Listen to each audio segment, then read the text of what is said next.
예보를 보니까 오늘 지금 5시에 영하 15도 예보가 되어 있더라고요. 추위를 뚫고, 죽음을 뚫고 우리에게 오신 예수님처럼 추위를 뚫고 주님의 전으로 걸어가신 성도님들, 또 피곤함을 뚫고 또 함께 온라인으로 예배드리시는 우리 성도님들 다 사랑하고 축복합니다. 주님께서 위로해 주시고 갚아주시고 함께해 주실 줄로 믿습니다.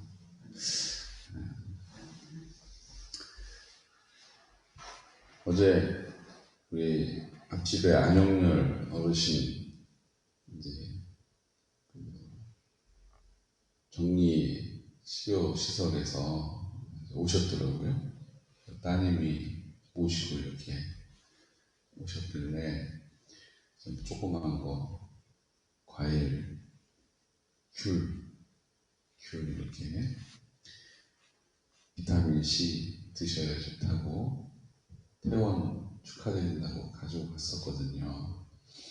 근데 어제 제가 참 기쁜 소식을 하지만 또 좀 마음에 답답함이 있었습니다.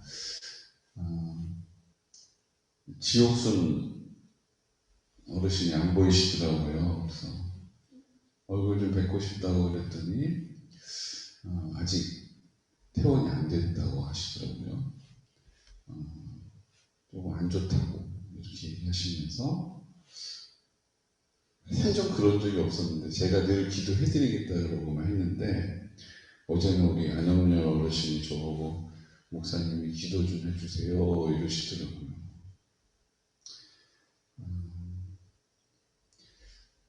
하나님이 우리 교회의 역사와 거의 함께 하시는 거죠. 지금 여기 터를 닫고 우리 교회 역사와 함께 하시면서 제일 가까이 계신 분인데 나오셨어도 진작에 나오셨어야 되는데 발걸음하지 못하고 계셨던 우리 안영렬 어르신, 지옥순 어르신이시고 이제 우리가 그걸 놓고 제 개인, 제 전도 대상자이기도 하고 기도하고 있습니다. 근데 어제는 소식으로는 안 좋으시다니까 제가 마음이 안 좋은데 기도해달라고 하시는 것을 보니 참 감사하더라고요. 기쁘더라고요. 여러분들도 기억하셔서 우리 지옥순 어르신 우리 위해서 기도해 주시면 좋겠습니다. 분명히 우리가 기도하면 하나님께서 나타내실 것이고 그 사랑을 드러내실 것이고 그것을 느끼게 될 것입니다. 그냥 좋아졌네가 아니라 기도해 달라고 했는데 하나님이 그 기도를 들어주셨나 보다 이런 마음을 갖게 될 것입니다. 그래서 여러분들 제 기도 제목입니다. 제가 부탁드리는 겁니다. 기도 제목 나누는 겁니다. 우리 지옥순 어르신 지금 결과가 좋지 않은데 하나님께서 회복시켜 주셔서 하나님의 영광을 나타내 주시옵소서. 한 영혼을 품에 안으시려 하시는 아버지의 뜻 이루어 드리게 해주십시오 라고 우리 함께 동역하는 마음으로 기도해 주시기를 부탁드립니다. 아멘. 오늘 사도 바울은 계속해서 자기의 의로움 때문에 율법과 규례를 지키는 할례를 받은 할례를 귀하게 여기는 유대파 유대교 그리스도인들 그리고 헬라파 그리스도인들 또 아예 다른 이방인 그리스도인들 섞이지가 않는 거예요. 다 이유가 있어요. 5년이나 떨어져 지냈고 다 이유가 있어요. 그들의 삶에서 뭘 사나라도 시장 가서 사 먹으려면 자기가 다 직접 지어서 농사 짓거나 키워서 먹지 않는 이상은 다 우상에게 드려졌다 나오는 것이었기 때문에 먹을 게 없는 거예요. 살 게 없는 거예요. 돈이 있어도 살 수가 없는 거예요. 그런 곳에서 살아야 하니 어쩔 수 없이 알고는 있지만 사 먹고 사서 써야 되는 거죠. 그러니까 이럴 수도 저럴 수 없는 상황에 있는 그 남아있었던 헬라파 유대인들을 유대교 유대인들은 아주 꼴보기가 싫은 거예요. 복음을 타협하는 사람처럼, 복음에서 떠내려간 사람처럼 판단하게 되는 거죠. 이게 좁혀지지가 않는 거예요. 그러니까 사도 바울이 오죽 했으면 그 내용을 지금 1장, 2장, 3장을 통해서 계속해서 쓰고 있습니다. 근데 사실은 그 당시 로마 교회의 문제뿐만 아니라 오늘을 사는 우리에게도 동일하게 적용되는 내용이에요. 오늘을 사는 우리도 율법에 매여서 사는 사람들 참 많이 있습니다. 내가 그 율법을 지켜야 되는데 이걸 내가 못 지켜서 나 술도 좀 하고 담배도 하고 교회 나갈 수가 없어. 스스로의 양심에 찔려서 주님께 못 나오는 분이 있는가 하면 이곳에 나와 있지만 다 그렇게 하는데 이러면서 여전히 또 그 길을 양쪽 발을 걸치고 계시는 분도 계신가 하면 절대로 그렇게 하면 안 된다라는 믿음을 가지고 하나님 앞에 단호하게 그 삶을 지켜 살아가시는 분들도 있습니다. 그러니까 이 다양한 분들의 모임이 교회 아닙니까? 그러니까 교회 안에서 판단이 없을 수가 없어요. 저 사람은 믿음이 저렇게 없이 행동해. 저 사람은 이렇게 믿음 없는 말을 해. 부터 시작해서 저 사람은 자기만 구원받는 것처럼 말해. 저 사람은 자기만 의로운 것처럼 판단해. 부터 시작해서 너무나도 많은 사람들이 있는 거죠. 그러니까 그런 모든 사람들에게 오늘 이 로마서 3장 말씀이 적용되는 것입니다. 해당되는 것이죠. 오늘 성경이 뭐라고 이야기합니까? 20절 말씀 앞에 선포할까요? 20절.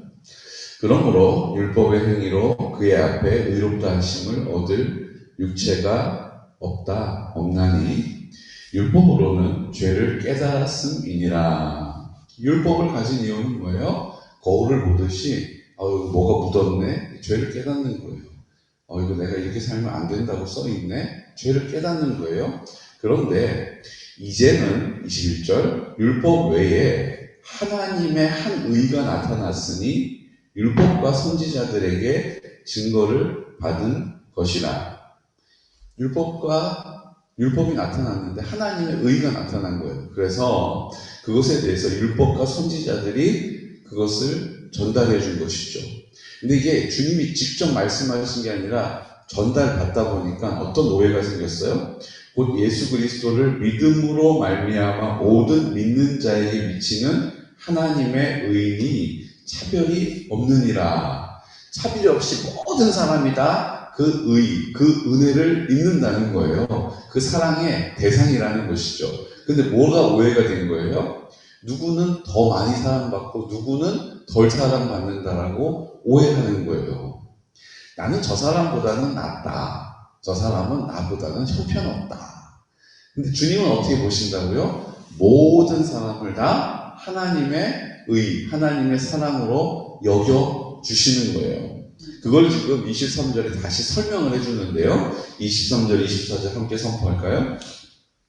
모든 사람이 죄를 범하였음에 하나님의 영광에 이르지 못하더니 그리스도 예수 안에 있는 속량으로 말미암아 하나님의 은혜로 값없이 의롭다 하심을 얻은 자 되었느니라. 아멘. 모든 사람은 다 죄를 져서 그 죄로 인하여 멸망당할 수밖에 없다라는 거예요. 이게 주님의 공의예요. 주님의 의로우심입니다. 근데 주님의 또 한 가지의 의로우심은 뭐라고요? 그리스도 예수 안에 있는 속량을 통해서, 속량으로 말미암아 예수님이 우리와 함께 십자가에서 같이 죽으셨기 때문에 이제 옛사람 우리는 죽었고 하나님의 은혜로 값없이 의롭다 하심을 얻은 자가 되었다라고 우리에게 뭐하고 계시는 거예요? 선포해주고 계시는 것입니다. 값없이 은혜를 입었다는 거예요. 뭐로요? 예수님이 나와 함께, 여기 대속이라고 안 하고 여기는 정확한 표현이 있죠. 속량하셨기 때문에, 나와 함께 십자가에서 죽으셨기 때문에 나는 내 모든 죄가 그 흘리신 피로 깨끗함을 입었다라는 것입니다. 이것이면 된다는 거예요. 이것이면 된다는 거예요. 이것이 그 죄를 용서하는 데 있어서 어떤 사람은 죄를 더 많이 졌기 때문에 좀 이렇게 뭐 페인트 칠하다가 아유 페인트가 충분할 줄 알았는데 한 쪽이 모자라네. 김치를 담그다가 속을 넣다 보니까 이 속이 좀 넉넉할 줄 알았는데 이거 배추가 아직 남았는데 속이 없다? 이런 부족한 게 아니라는 거예요. 주님이 우리에게 베풀어 주시는 그 속량은 값없이 그 하나님의 완전하신 의, 하나님의 완전하신 사랑으로 뭐예요? 충족되었다는 것입니다. 그러니까 우리가 자꾸 우리 죄 용서함 받은 것을 어떻게 판단하냐 하면요, 나는 그래도 여전히 죄가 좀 남아있는데 그래도 내가 힘을 내서 좀 주님이 나를 그래도 용서해 주셨다라고 내가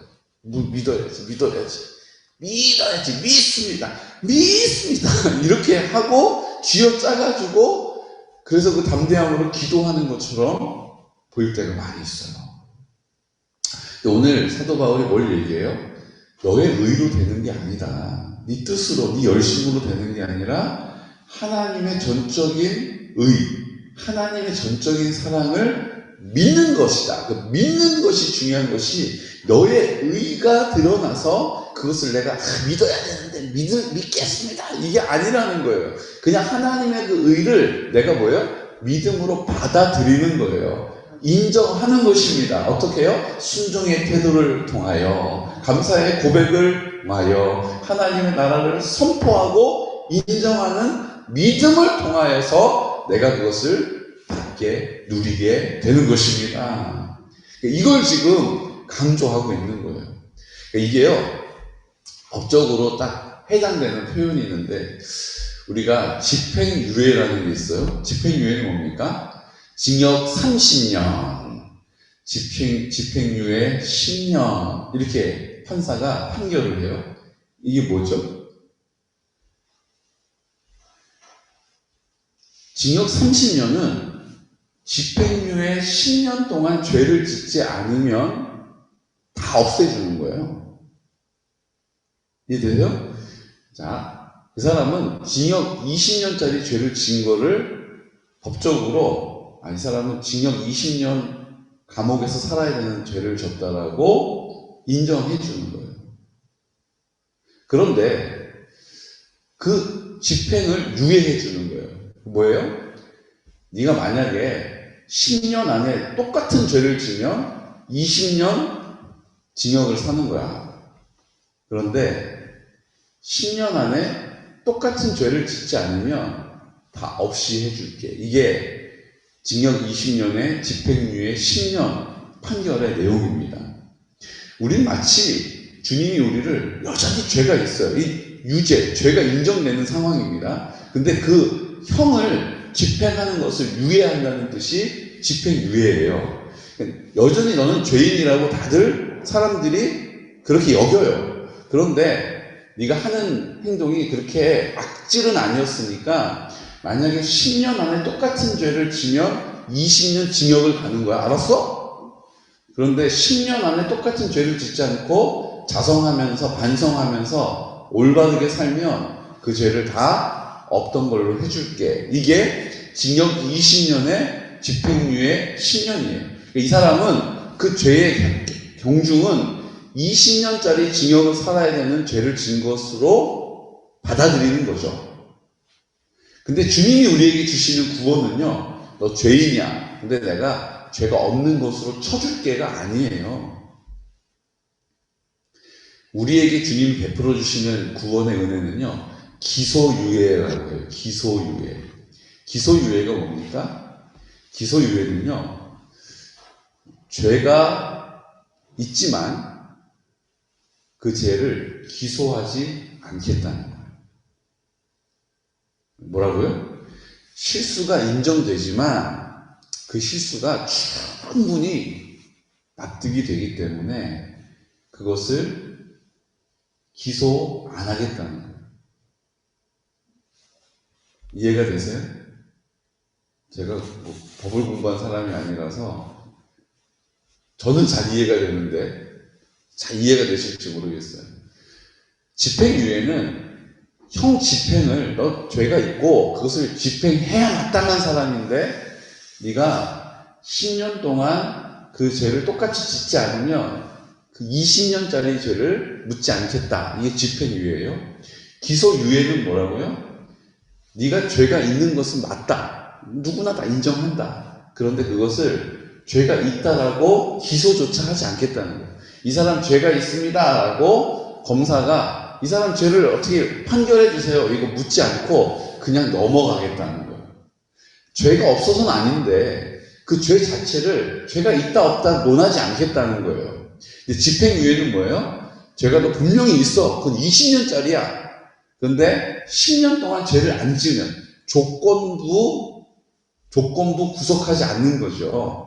조건부로 그 형벌을 살지 않게 해주는 것이죠.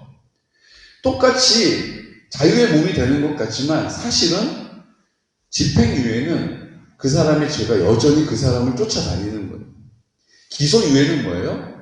아예 그 사람 죄가 법적으로는 사면이 된 거예요. 더 이상 무혐의가 되는 거예요. 무혐의 말 그대로. 근데 분명히 그 죄의 그 실수의 그 연약함의 모습이 없는 것은 아니었다는 거죠. 우리랑 똑같아요. 우리도 하나님의 은혜로 자녀가 되었습니다. 그리고 세상에 발을 디디면서 이런 일로 저런 일로 하나님 앞에 부끄러운 모습으로 살아요. 근데 주님이 그 흘리신 십자가의 보혈은 우리가 입을 열어 회개하면 그것을 너 죄가 분명히 있지만 네가 착하게 살면 그 죄를 묻지 않겠다가 아니에요. 그냥 너를 기소하지 않겠다. 너에 대해서 죄를 묻지 않겠다. 이미 십자가에서 너를 위하여 나와 함께 죽었기 때문이다. 너는 죽었고 이제 내가 너로 사는 것을 입을 열어 인정하면 내가 그 능력으로 너를 책임져 줄 것이다 라고 우리에게 약속해 주신 것입니다. 그러므로 오늘 이 약속의 말씀을 굳게 붙잡으시고 하나님 우리가 할례는 받았으나 율법으로 행위적으로는 예배를 드리러 주일날 나오고 직분을 감당하고 있지만 내 마음은 여전히 내가 주인 되어 살아가는 거 아무 소용없다는 거예요. 네가 할례를 받지 않았으나 무할례자이나 네가 믿음으로 사는 삶을 하나님이 책임져 주신다는 거죠. 할례자도 믿음으로 말미암아 또한 무할례자도 믿음으로 말미암아 의롭다 하실 하나님은 한 분이시니라. 31절 그런즉 우리가 믿음으로 말미암아 율법을 파기하느냐 그럴 수 없느니라. 도리어 율법을 굳게 세우느니라. 주님이 내 마음 가운데 생명의 근원이 되시기 때문에 이제 주님이 나로 사시게 되면 그 율법을 지키는 삶을 그 율법을 지키는 일에 힘들거나 어렵거나 고단하지 않은 삶을 살게 해주신다는 것입니다. 내가 어떤 모습으로 사느냐가 아니라 주님이 나를 통하여 어떻게 나를 인도해 가시느냐. 여러분 다시 한번 선포합니다. 내가 어떻게 해보려고 하면 다 고단해요. 다 힘들어요. 복잡하고 어려워요. 잘 모르겠어요. 주님께 기도하면 아유 주님 모르겠어요 라고 기도하면 주님 그 길을 열어주세요. 기도하면 주님 그 길을 알려주세요. 주님께 여쭈어보면 내 안에 계신 주님이 그 인정되어지시는 자리에서 하나님의 영광을 나타내시는 믿음으로 승리하게 될 줄로 믿습니다. 우리가 이 사실을 그래도 정도가 있죠. 아니요. 주님이 우리 안에 역사하시면 그 헤아릴 수 없는 은혜 넘치는 사랑, 그 하나님의 구원의 능력을 나타내시는 것입니다. 내가 많이 배우고, 내가 오래 믿었고, 내가 어떤 직분을 감당하고, 관계없이 주님은 우리를 하나님의 뜻, 하나님의 그릇으로, 넓은 통로로, 넓은 큰 그릇으로 마음껏 베푸셔서 그 사랑을 드러내실 줄로 믿으시기 바랍니다. 그래서 우리가 작은 삶의 승리가 필요한 거예요. 이것도 하나님이 해주셨네. 이것도 하나님이 열어주셨네. 이것도 하나님이 해결해 주셨네. 이것도 고쳐주셨네. 이러면서 점점 하나님이 얼마나 나를 큰 그릇으로 여겨주시는지를, 내가 이런 거에 쓰임받았나? 나를 하나님 이렇게 사랑해 주셨구나. 하나님이 나를 통하여 역사하심을 우리의 모든 삶 가운데 풍성히 경험할 수 있는 은혜가 있으시기를 예수 그리스도 이름으로 축복합니다. 아멘. 이 시간 다 같이 기도드릴 때, 주님, 우리가 눈을 들어 보는 것, 우리의 귀에 들리는 것에 우리의 마음이 빼앗길 때가 많이 있습니다. 오늘 하나님 아버지 앞에 다시 한번 주님의 약속의 말씀을 굳게 붙잡고, 모든 사람이 죄를 범하였으니 예수 그리스도께서 우리를 향하시 그 속량하시는 은혜로 말미암아 하나님의 자녀가 되고 하나님 나라 백성으로 살게 되고, 그 하나님의 능력을 나타내시는 통로로 쓰임받는 것입니다. 나의 의로움이 아니라 하나님의 의가 나타나는 것입니다. 오늘 이 삶의 원리를 다시 한번 우리의 마음에 새기고, 이 일들을 위하여 순종하는 태도를 가지고 감사의 고백을 통하여 하나님의 나라를 선포하게 하여 주시옵소서. 주님, 성결한 다음 세대를 우리 손에 붙여주시고, 우리 어르신들에게 복음을 전하는 곳에서 하나님의 사랑과 구원의 능력을 보게 하여 주시고, 이제 우리 공동체 안에 연락하신 어르신들과 우리 환우들을 위하여 기도하고 있습니다. 특별히 우리 지옥순 어르신, 양영렬 어르신, 하나님 코로나로 인하여서 투병 중에 계신데 하나님의 그 선하심을 나타내 주시고, 우리 정상환 수집사님, 하나님께서 대상포진으로 극심한 진통 가운데 있는데 하나님께서 만져주시고 붙잡아 주시옵소서. 이 시간 우리의 여러 가지 모든 상황들을 우리 주님께 오늘 믿음으로 아뢰어드리면서, 주님, 나를 통하여 하나님의 구원의 영광을 보게 하여 달라고 이 시간 나사렛 예수 그리스도 이름으로 선포하면서 여러 가지 문제들을 주님께, 하지만 아버지의 뜻을 위하여, 주의 영광을 위하여, 하나님의 나라를 위하여 선포하며 기도하겠습니다. 주여, 주여, 주여. 걸어가신 아버지 하나님, 우리를